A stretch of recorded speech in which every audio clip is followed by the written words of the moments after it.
Okay, well, let's go ahead and get started. Thank you to everyone for joining. This is being recorded and it will be posted on our website afterward for anyone that needs to take a second look or access any of the links.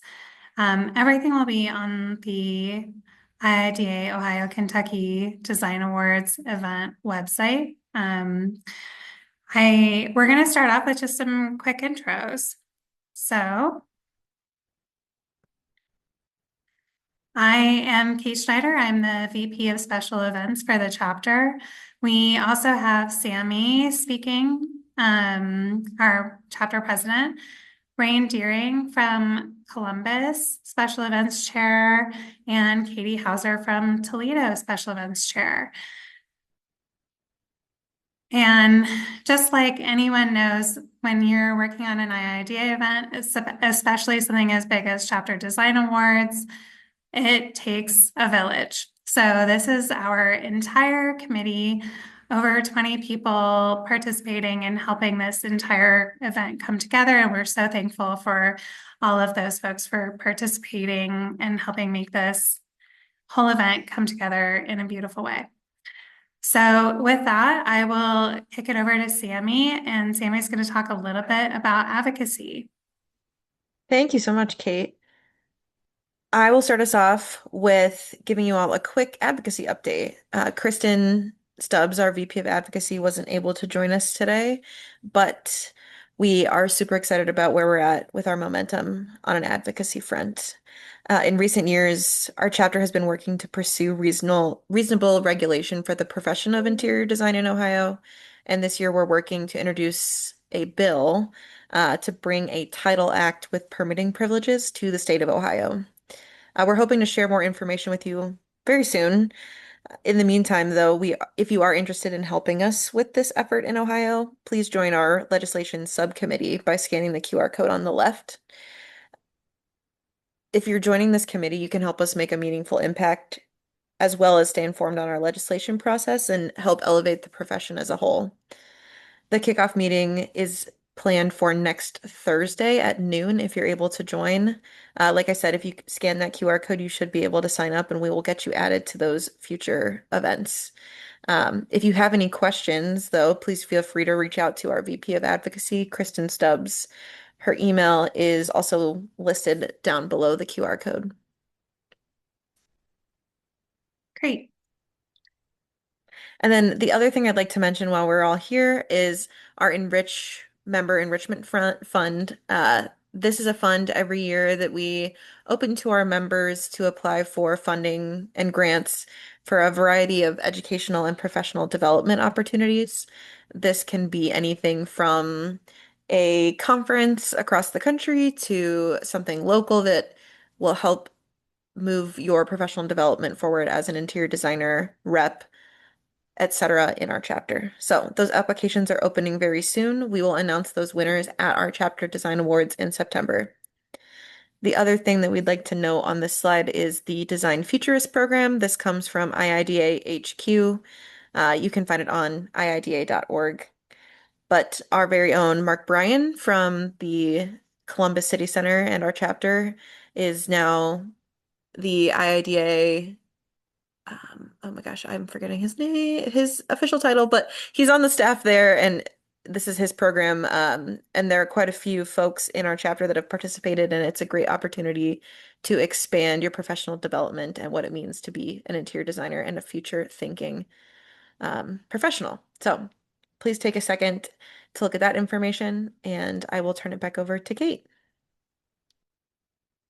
Thanks, Sammy. So I am actually going to turn it over to Carrie, our VP of um, student events, Student student relations. relations. Thank Hi, you. everyone. I'm Carrie Hendrickson. If you don't already know me, I'm the VP of Student Relations for our chapter. And before we get rolling into Design Awards, I wanted to take a moment to talk about the student conference, which is just happening the day before and day of Design Awards. So if you are joining us for Design Awards, wanted to give you some information on what else is happening for students. So September 24th and 25th at the Cleveland Public Library. And then we're also doing an expo at the Hyatt Regency at the arcade. If you scan this QR code, it'll take you to the landing page that will kind of give you all the information for students to register, hotel information for them, expo booths, if you're interested in signing up for one of those. As well as sponsorship is open on that website.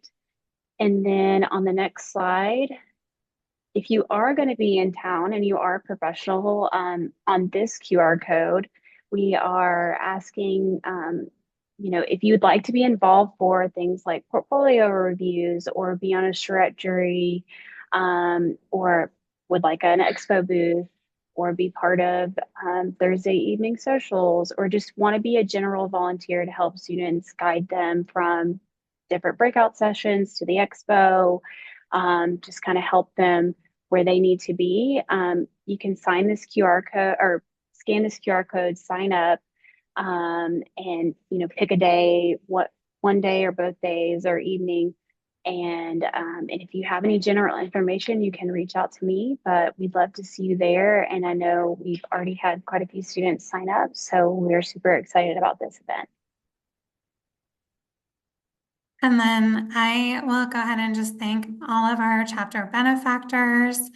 Thank you all so much. We couldn't do what we do without you. And then we also have our sponsorship open for Student Conference and Design Awards. This is linked on the Design Awards website, and that is open and will be open through July 31st. There are a lot of fun ways to get involved from a sponsorship standpoint. So we encourage you to reach out if you have any questions about those, and you can reach out to either me or our IIDA Ohio Kentucky benefactors. That's Ryan. And then just a few things about the event as a whole. So we have on the website quite a bit of information on travel arrangements, everything from hotel blocks. We have this map here. So just a little bit of information really quickly. This is the hotel block that we reserved.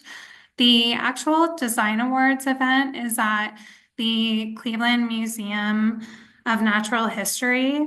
So it's about a 15 to 20-minute Uber ride. We also have a couple of happy hour locations just around the hotel block. But we have really created an entire weekend event. So we encourage you all to come in on Thursday, participate in what you can for student conference, go back to your hotels, get dressed up, come to Design Awards, have a fantastic evening, and then maybe stay for Saturday, maybe even stay through Sunday. There is so much wonderful things to do in Cleveland, and we've got a whole list of great restaurants, lots of interesting things to do between the Rock and Roll Hall of Fame and lots of great neighborhoods to visit. So we really encourage you to take a look through the entire website. There's a lot more information there. You can also sign up for a hotel block room there. And then just a few other things that we're going to cover today. We've got some Design Awards updates between the submission categories, the additional awards, the new submissions process, and then key dates for the next few months, and then a little introduction to our jurors, and then we're going to wrap up. So with that, I am going to kick it over to Rain to speak to the Design Awards updates. Hi, everyone. Thank you for joining. We have really tried to expand our award categories this year to allow more opportunities to win this year. And so each category will have a winner and an honoree. Please note that the judges don't have to give out each for each award. It's up to their discretion, but we really wanted to make sure there's a lot more opportunity for winning. So Learn will still have K-12 and higher ed. Work is going to have small and large square footage. Live is multi-unit and single family residential that we've added. Heal, small, large, and then spa and wellness category. Play will have hospitality, restaurant or bar, and a retail. And then Engage will be nonprofit and for-profit. We still have creative install and then, of course, the student awards as well. The additional categories, we've added the Impact Award. So this will not be a specific award that you submit for. There will be an option within each award submission category to write about why you think your project is impactful. That can be from a sustainability standpoint, from an advocacy point of view. You'll have an opportunity to write about that when you're submitting for the other larger categories. That one is voted on by the judges. The Best of City Center is also voted on by the judges, and then People's Choice will be similar to previous years, where a link will go out after the submission period to all of you to vote on what you think is the best one. And then we have all of the nomination categories: a Career Achievement Award, Advocate of the Year, Design Firm Advocate of the Year, so on a larger scale, Member of the Year, Student Member of the Year, and Educator of the Year. So the biggest thing to note, though, is that we have a new submission platform. It's called CPJ, and this is what you'll see when you go to the registration link, which will be on the IIDA website. This is the page that will pop up. We think this will be a much easier process. We have a bit more control on the back end and can more easily like fix any issues or help people out quicker. There's no, there is a third party, but we have more control. I think that it is pretty intuitive program, but there is, when you scroll down, there's a how-to video on how to submit for each category. And there are also downloadable links that you'll see in that blue right there. Those will look similar to previous years. That's all of the guidelines for what you need to submit a project. And yeah, it's going to be real. I'm very excited about it. I think it's a really seamless program. You'll be able to read about all the different categories and awards at the top on the bar up there. You can go in and look at the descriptions of all the different categories as well. And just to add a couple of quick notes here, you will register your project through CPJ for submissions, but to register for tickets, you will still do that through our website. So just because you register your project doesn't mean you've bought any tickets yet. So just make sure you're doing that as well through the website. And then the other big change that we made this year is that early bird submissions are now open, and those will stay open through June 10th, correct? Yeah, it's on the key dates page. Say that again, Ray. Oh, it's on the key dates page. Oh, yes. Yeah. So we'll get to more of that, but just be aware that that is available and that you can start your submissions now and then you can finish it later, right, Rain? Yeah, you can. So, and you pay for your submissions through the CPJ website. Tickets through IIDA website. The project submissions go through the CPJ website. This is the link.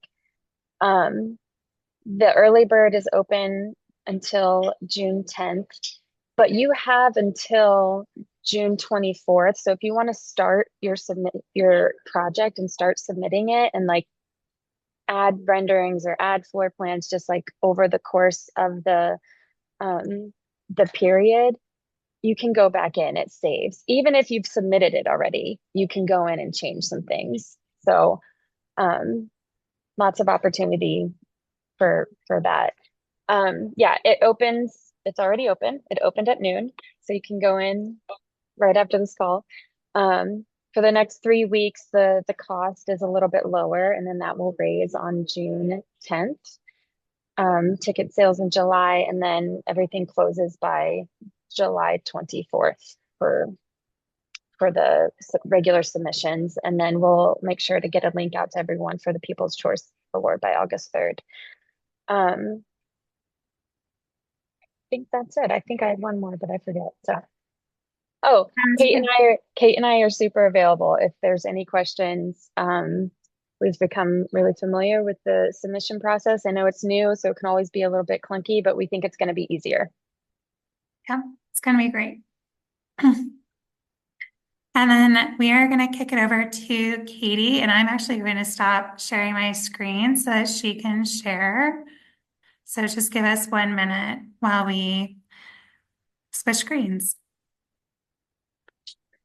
Okay, hi guys. Excited to introduce to you a panel of amazing, powerful women in our design profession. We are lucky enough to have 2 of them with us here live. And then I will be playing the role of Elizabeth to kind of share some comments from her. So we will dive right into introductions and then let each of these wonderful ladies speak to their slides. We start with, let me see if I'm savvy enough to do this all at the same time. There we go. We start with Rochelle Nolan. Rochelle's trajectory spans over 20 years and reflects a deliberate and multifaceted approach to growth. From her early work in commercial interiors to expansive leadership roles in sectors like science and technology, healthcare, and education, she has steadily built a portfolio that showcases both depth and versatility. Her leadership extends well beyond project execution, as she is an active voice in national design conversations, frequently contributing insights that elevate the profession. Her perspective on mentorship and safe space creation, highlighted in IIDA's Women Lead Design series, underscores her belief in inclusive leadership and investing in the next generation. Rochelle's leadership is deeply rooted in mentorship, a principle she enacts through her involvement with IIDA, ASID, and CCIDC. She served as a juror for student design charrettes and continues to advocate for emerging talent. And with that, I welcome Rochelle. Thank you so much. Such a nice introduction. I'm really honored to be here with you guys today from San Francisco, sitting here in our beautiful little city. I am a managing director and principal for IA Interior Architects, and I'm also the incoming IIDA NorCal chapter president, which I'm really excited about because it gives me great opportunities like this.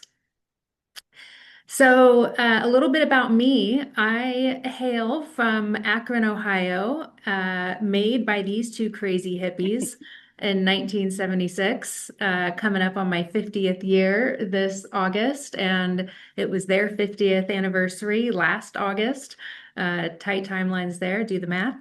And they are amazing. My mom currently runs her own interiors business in Scottsdale, Arizona. And my dad is a water technician. And that's very kind of you. Thank you.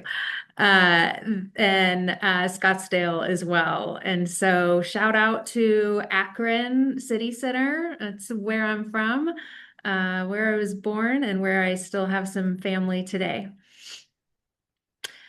So I speak to a lot of crowds, and I actually just spoke to my daughter's high school to their architecture and design class yesterday.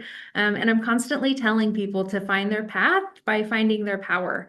Everybody has different gifts and powerful things that you can bring to the table, and finding your path helps you find that power. And so look for those open and closed doors and maneuver through them.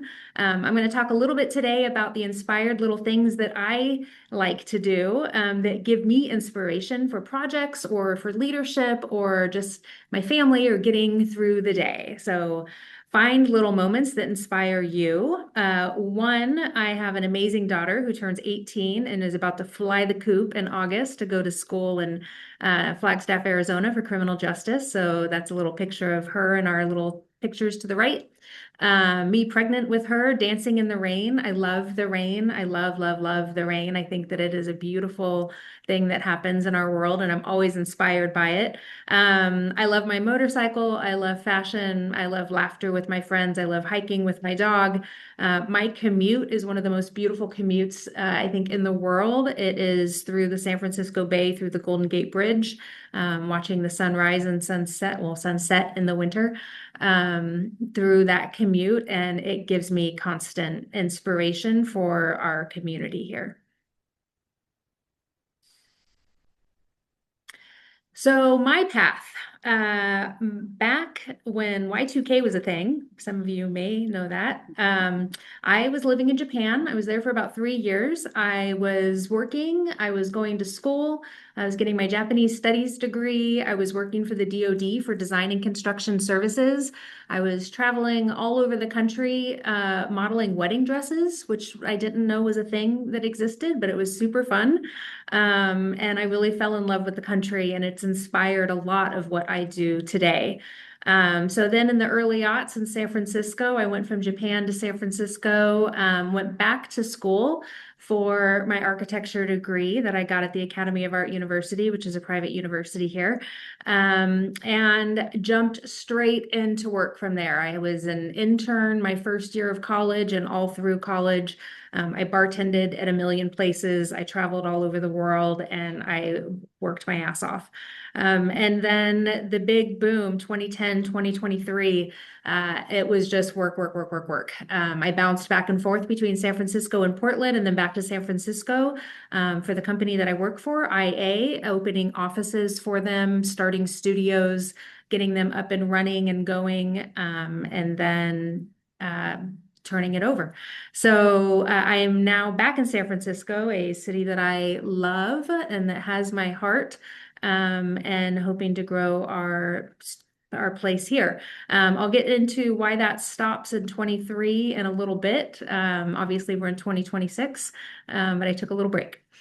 So work hard, play harder has been my mantra my whole life. Maybe it's from those Akron roots.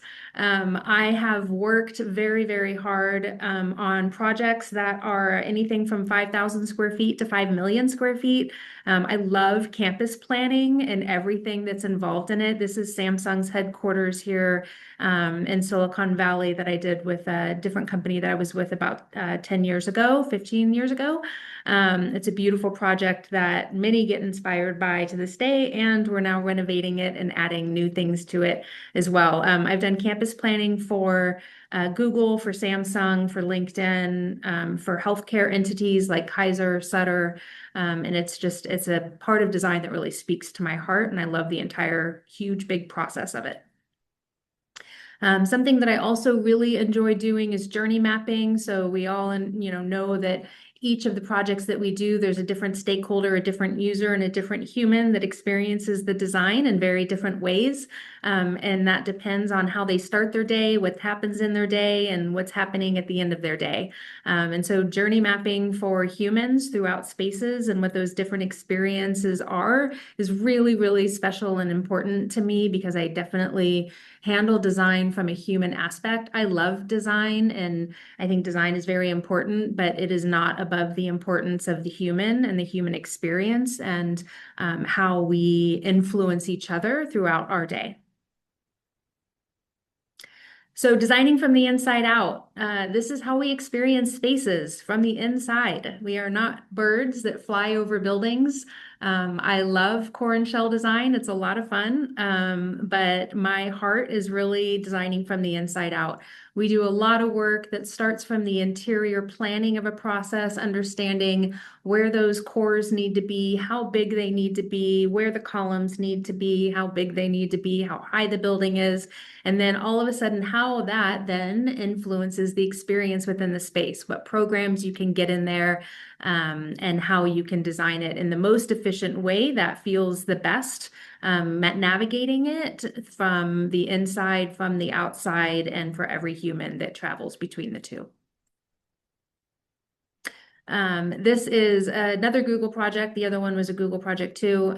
This one is all about gathering and hiding. So we create these big spaces for people to meet in. I strongly believe that we have to that make the smaller spaces for people to hide in. People need that time for respite. They need to be able to hide and to focus, to do all of the work that is expected of them, which is more and more and more and faster and faster every single day, as I think we're all experiencing right now. So I definitely constantly encourage people that are designing large types of spaces to always find those intimate corners that they can design in that feel more meaningful and at human scale. This is a little snapshot from some projects that have been some of my favorite clients and some of my favorite designs because they weren't taken so seriously. They were playful. They gave us the ability to be able to do something a little different. One is for Adidas, a lot of their showrooms and their campus in Portland, Oregon, which speaks very true to my heart. The one with the bright pink lighting, a little obnoxious, but super fun. It changes color. It's not always that pink. We learned how to put a fire in a high-rise building, which was a lot of fun to do a lot of different research on that. They had a big bike culture, so we hung bikes everywhere that we found at old Goodwills and online and Etsy and all of that fun stuff. And then using more playful colors, hospitality style colors. Some of these projects were done in Oregon, some of them were done in San Francisco, but leaning into the vibes that you get out of both of those cities and the little Easter eggs that you can then put in them. I heavily believe in layering in projects, constantly layering of light, layering of artwork, layering of different materiality, but then making sure that you're editing so that it comes across as sophisticated as possible and not a jumble of transitions of materials that get a little crazy. And then healing for your future. So I strongly believe in design being a very healing power. It has been for me. This platform of design and this platform for IIDA is not just about design. I speak about this a lot. It's about resilience and transformation and showing up with purpose. Evolve and Elevate and Engage is my platform for Northern California IIDA this year. In that 2023 gap that you saw in the beginning of my presentation, I was diagnosed with stage 3 breast cancer, and it had metastasized into my lymph nodes. I went through a lot of treatment, and during that treatment, everything I knew was shook and fractured and broken. And I took a big spin and said, what can I do to be better and heal and then make an impact in how I handle my life and how I handle others' careers? And so my journey right now is all about making an impact and having purpose and elevating the conversation and evolving design and engaging with communities, no matter where you are. It is the purpose of why I design. It's very personal, but obviously this is a very collective effort for us all in IIDA.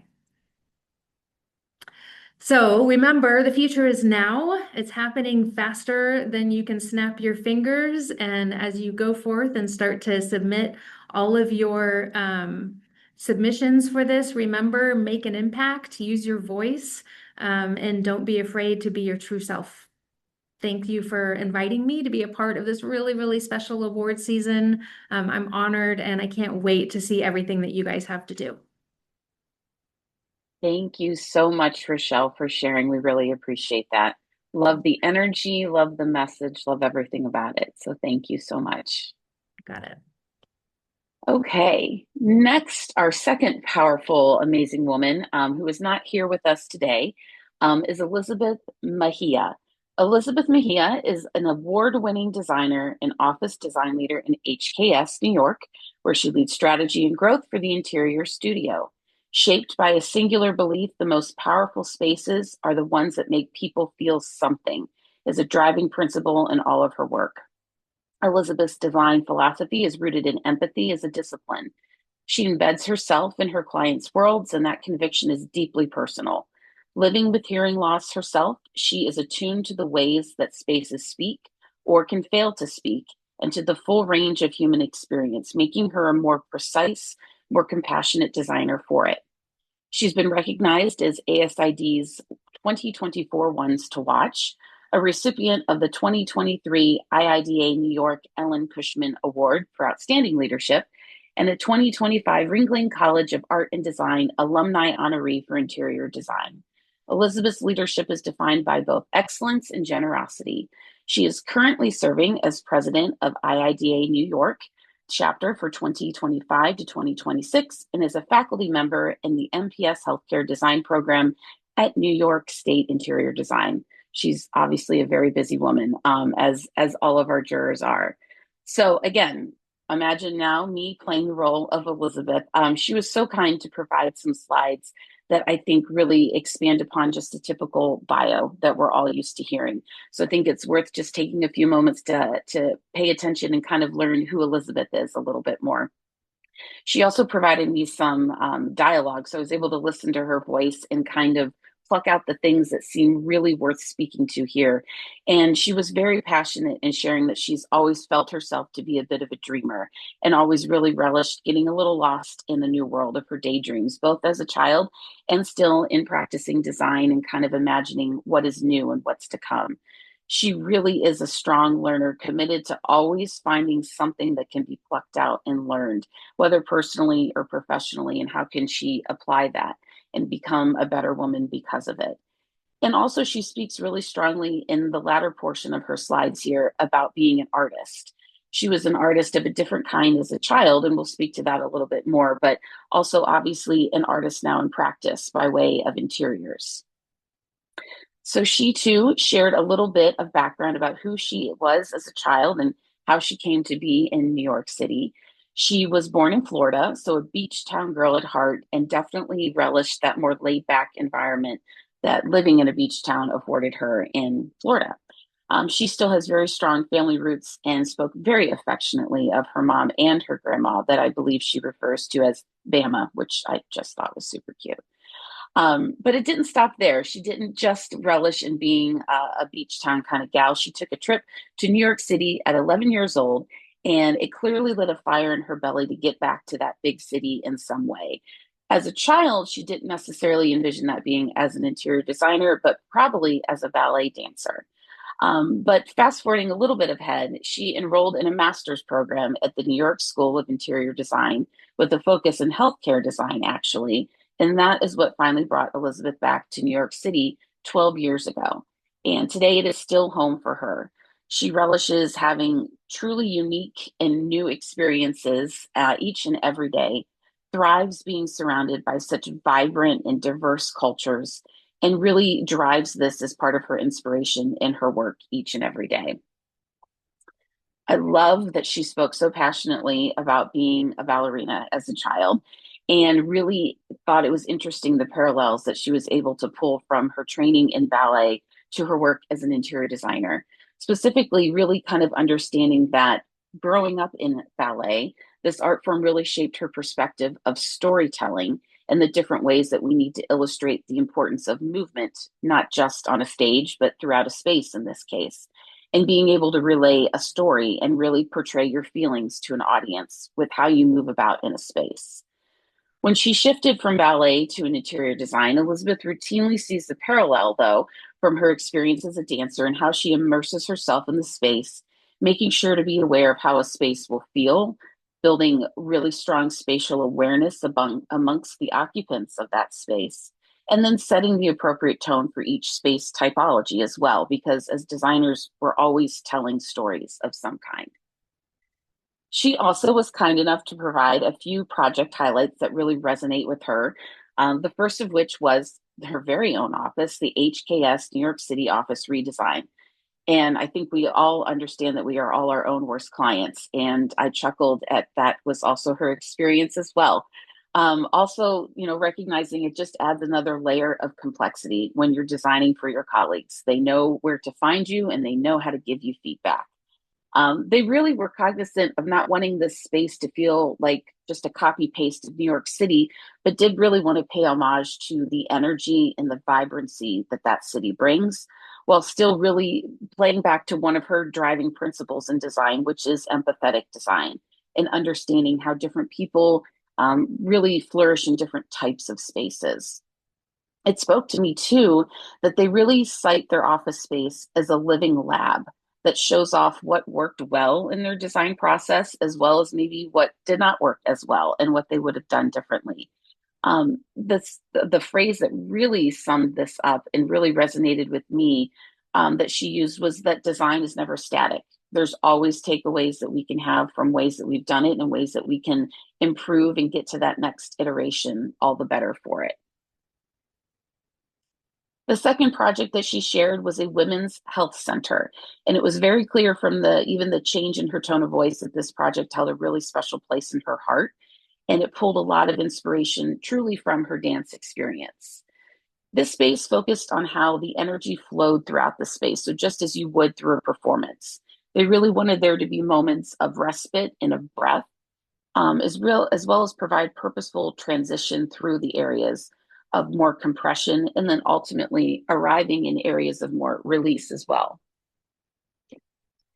This project is located in the city, so they wanted to have an entry and an opportunity for the occupant as they arrive to really shed the energy of the city, leave that at the door, and help shift the mindset of that occupant that they've arrived in a welcoming, safe space. This was a new space typology for this particular healthcare system, so it was exciting that the client really allowed them the opportunity to explore a different way to brand their space and a different way for their patients to experience their spaces as well. There was a strong focus on building, again, that level of trust and a level of all being welcome here, regardless of your economic or social status.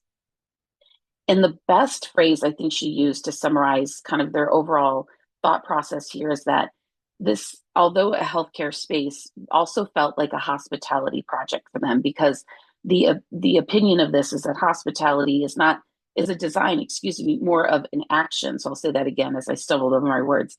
Hospitality in design is more of an action than anything that has to do with materiality. It's focusing on how a space welcomes you and receives you. And again, thought that was a really outstanding note to share there. Kind of summing up, she ends with, of course, what it means to be heard, and really spoke to what that is looked like in her presidential objectives as, president of the IIDA New York chapter. She's been thrilled and energized about the network and connectivity that IIDA continues to build really across the country. I think this, our engagement of her in this, our Ohio Kentucky Design Awards is a great example of that. Her presidential term for her local chapter has had a strong focus on listening and building a better understanding of what their members of the community want and need from this professional organization, and how we can continue to move forward and support our people. It's been that strong focus on listening that launched a new series for them called their Listening Lounge series. These have been intimate conversations with small groups of designers, end users, clients, and industry partners, and facilitates discussion about where we are currently in the industry and in design as a whole, and what can we do to shape the industry together. Empathy-led design and empathy-led leadership are such a strong focus for Elizabeth. That was very obvious in everything she shared with me. Growing up with significant enough hearing loss where she does need to wear hearing aids daily has really helped shape her into the adult and professional life that she has now, because she truly has a firsthand experience that you never know what others are experiencing each and every day and how they're experiencing their space. So that is Elizabeth. Let me grab one sip of water here before we transition to our last juror, Erica, who is joining us live also from an airport lounge, as I know some other folks are on the call here today. I'll give a brief kind of standard bio of Erica and then let her speak to some of her slides. Erica Moody is the president of Helix Architecture and Design, a nationally recognized architecture and interior design firm headquartered in Kansas City, Missouri. Known for her entrepreneurial approach and leadership in workplace design, Erica has played a significant role in shaping the firm's growth and influence within the architecture and interior design industry.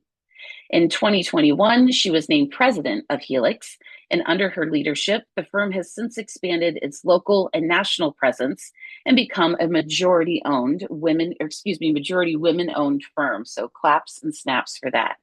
Beyond her role at Helix, Erica is a prominent leader in the global design community.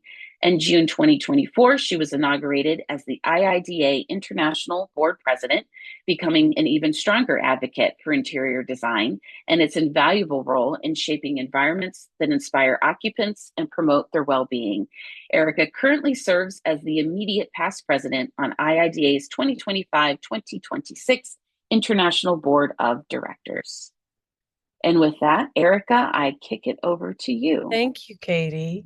Well, kudos first to Katie and the group. We've had a couple travel challenges this last week, and I landed about 10 minutes before your presentation began. So thanks to people thinking about travelers, I'm in a nice, quiet little booth, and hopefully everybody can hear me just fine. So I'll share a little bit about myself. I was also impressed that we had West Coast, East Coast, and now I'm going to do Middle Coast. I'm happily here from today in LAX, but usually in Kansas City, Missouri. Okay, we can go to the next slide here. Bio and the intro was great. I have been proud to serve on various levels of IIDA, both at our local chapter and then, as we talked about a little bit in the intro, nationally. And why I highlight that is because I think it's interesting. My career, and when I came out of school from Kansas State University, as it talks about there, IIDA was just beginning. And so I've kind of always said we grew up parallel. At my first job out of school, a lot of my predecessors didn't know and weren't familiar with IIDA. And so it really was something I came to a little bit later in my career. And I share that because I think IIDA is something that people can keep coming back to throughout their career. Obviously, it has a really robust campus energy, and there's something to start out when you're new in your career. But then as you move through, I have found and did find that the leadership opportunities that have lasted me now throughout and plus 50 years, it has been a great thing to keep coming back to. So I encourage everyone to stay active, and as you all are, because you're on this call. Helix is located in Kansas City. That was a map of Kansas City with a lot of our projects. We are very urban focused design studio, both architecture and interiors. The majority of our projects, little pink dot there in a minute, I'll talk about our office, but generally speaking, we are doing projects that renovation, historic preservation, new construction, urban infill. They do have interior and architecture combined sort of attributes to one another. And we focus primarily in the areas of multifamily, workplace, higher education, and then certainly a lot of community-led projects and initiatives. A little bit about me. I am a Kansas kid. I do live on the Missouri side of Kansas City, if those are familiar. We have a state line that runs right between us.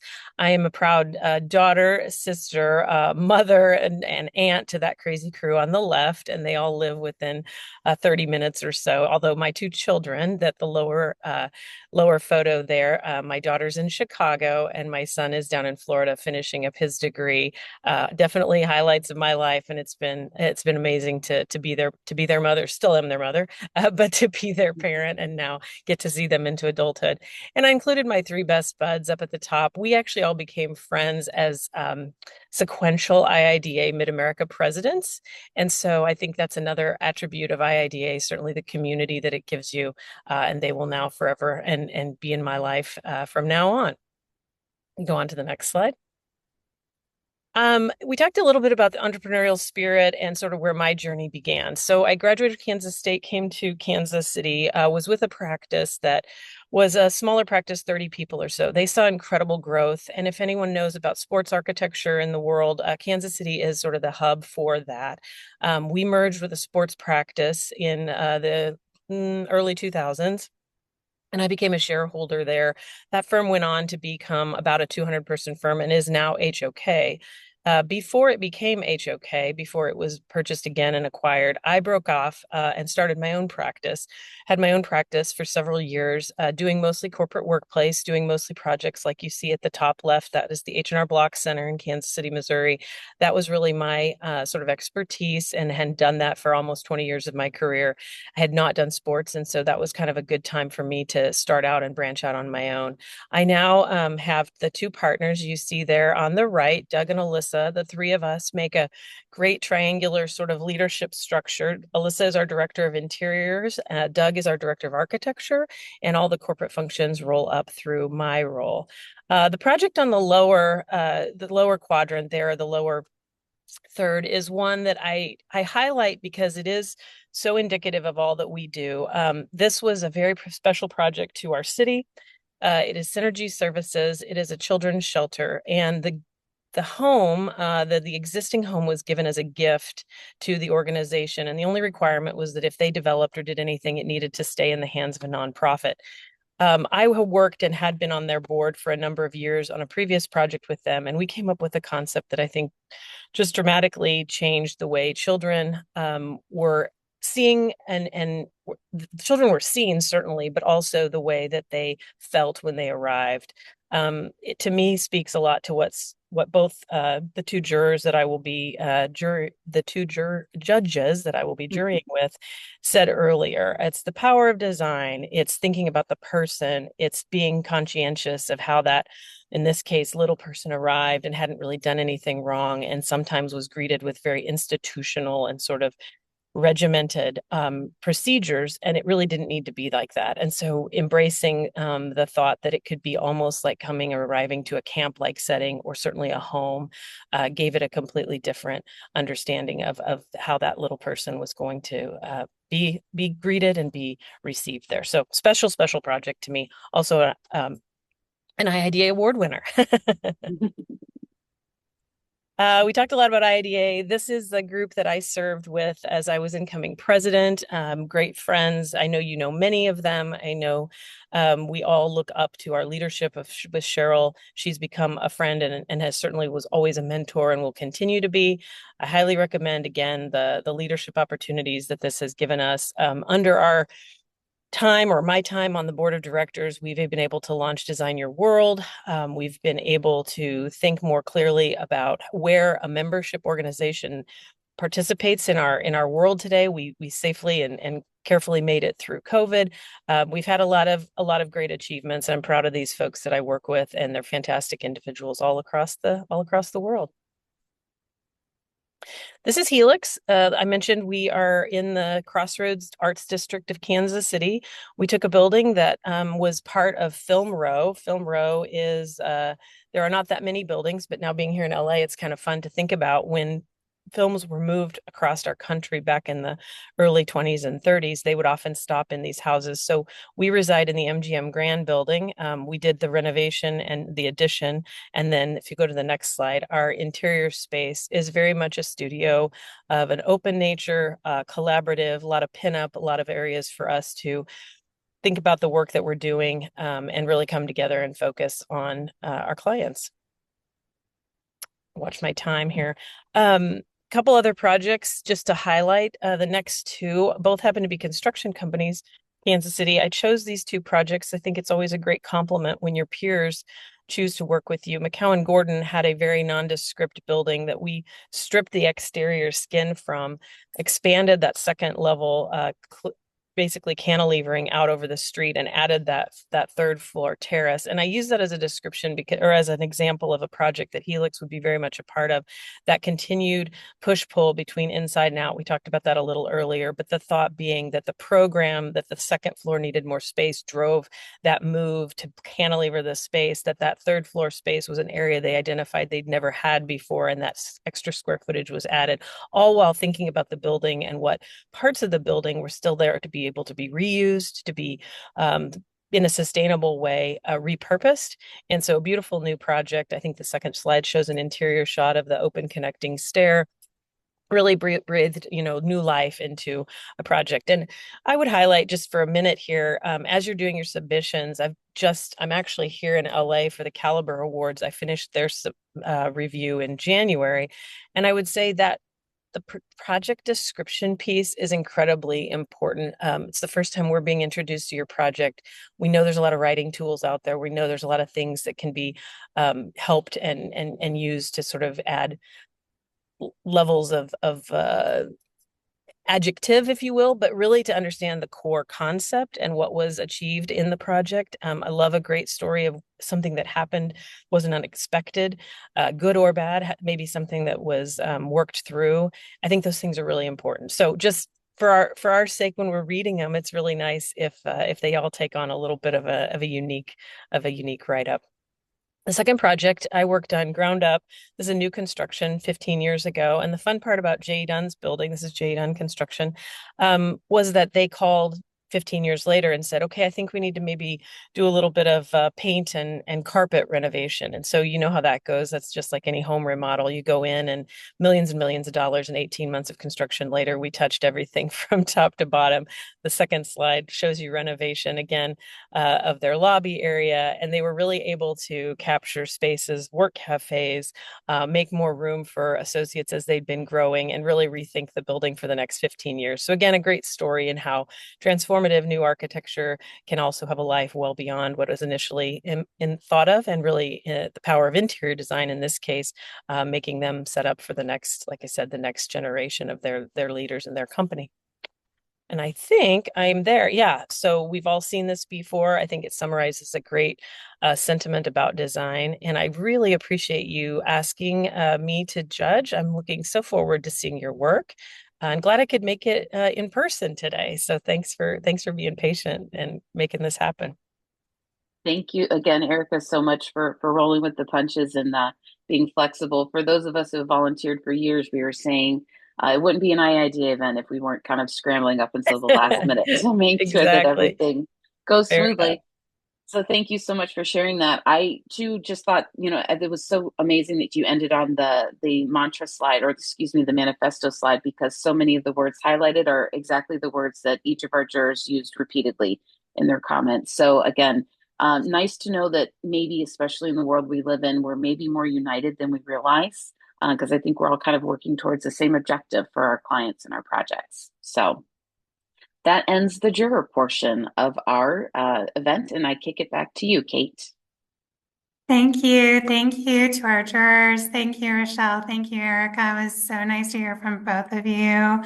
Thank you to our entire team. Rain, so much effort went into setting up our new CPJ software. So everything that our team has done so far to put this together has been a monumental effort, and we cannot wait to bring you an amazing event September 25th.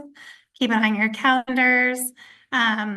So right now we're going to open it up for the last few minutes for Q&A. So if anyone has any questions, feel free to either put them in the chat or feel free to be brave and take yourself off mute.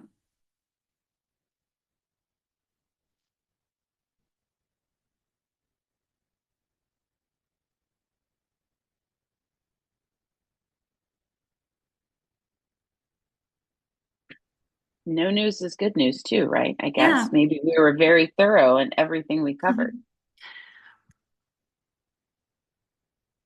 Well, like we said, everything that you've seen today can be found on the event website, including the CPJ submission forms, the how-tos. Those videos are all on the front cover page of the CPJ submission software. And if there are any questions, by all means, reach out to me, reach out to Rain. Hey, Kate. Yep. This is Courtney. We have a question in the chat while you were speaking. So Great. Carolyn is asking how many projects are typically submitted?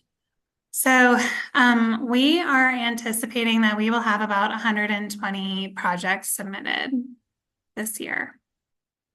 And we will have, I believe it's around 40 awards. Yeah. Yeah, we cannot wait to see what you all have been working on.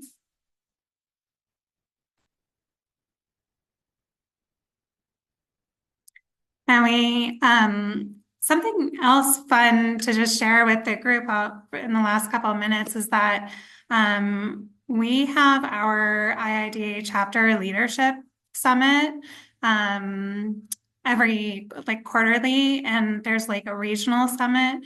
So we are actually going to have a bunch of representatives from other parts of our region at Design Awards. So we try to do that to encourage more just kind of cross collaboration and sharing our fantastic events. So we'll have people from Illinois and Wisconsin and Kansas City all in at our events. So we really cannot wait to welcome our outside IIDA friends too. All right, well, thank you so much. This recording will be available on the website, and we can't wait to see your projects. Bye.